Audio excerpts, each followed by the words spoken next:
Bonjour Ilana, bonjour à toutes et à tous. J'aimerais attirer votre attention aujourd'hui sur le fait que le Shabbat peut être un révélateur de grandeur, un révélateur de notions qu'on ne peut pas forcément soupçonner de prime abord. Et je prendrai pour exemple 2 points. Le premier, comme nous sommes veille de Rosh Chodesh, demain sera veille de Rosh Chodesh plutôt, demain sera la veille de Rosh Chodesh. La veille de Rosh Chodesh a un caractère particulier.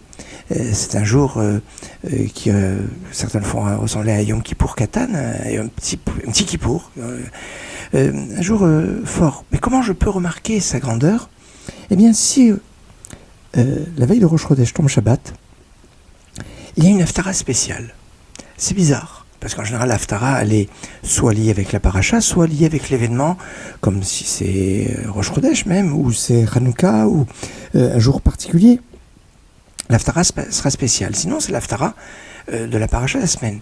Eh bien, quand Rosh Chodesh tombe un dimanche, et que la veille de Rosh Chodesh donc est Shabbat, on fait une haftara Machar Chodesh, une haftara, demain sera Rosh Chodesh. Cette haftara est en fait un révélateur de l'importance de la veille de Rosh Chodesh.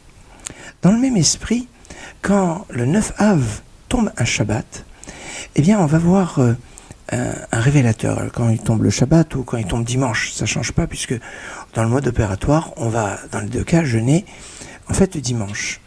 Et ce qui se passe, c'est que, comme samedi soir, le jeûne a déjà commencé, c'est le seul jeûne qui puisse commencer un samedi soir, eh bien, on n'a pas fait l'Havdalah, on ne peut pas faire l'Havdalah samedi soir. Conclusion, on fera l'Havdalah à la sortie du jeûne dimanche soir. L'Havdalah, mais l'Havdalah, c'est en général une prière qu'on fait pour la séparation entre le Shabbat et la semaine, le jour de fête et la semaine.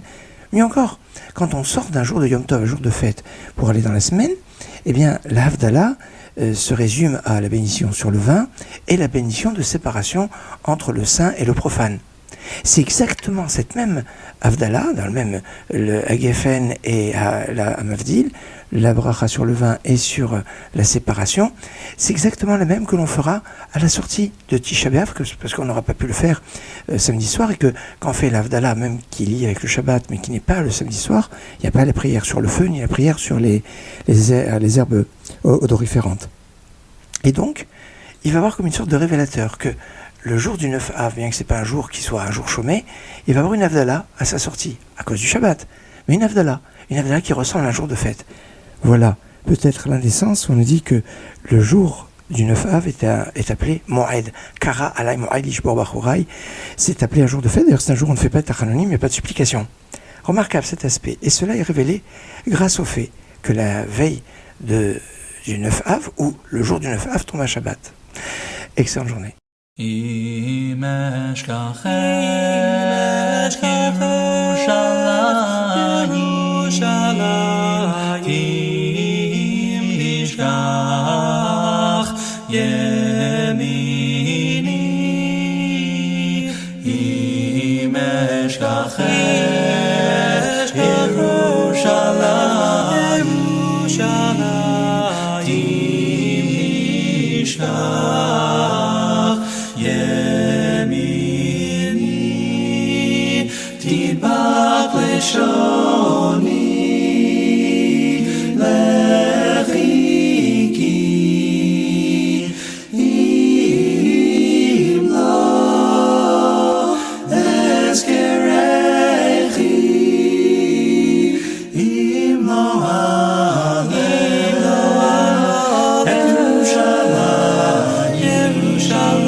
Shir HaMalot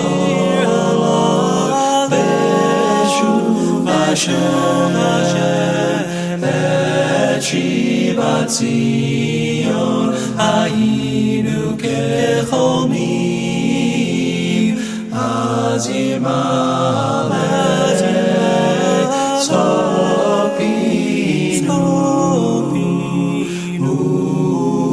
Ushoneh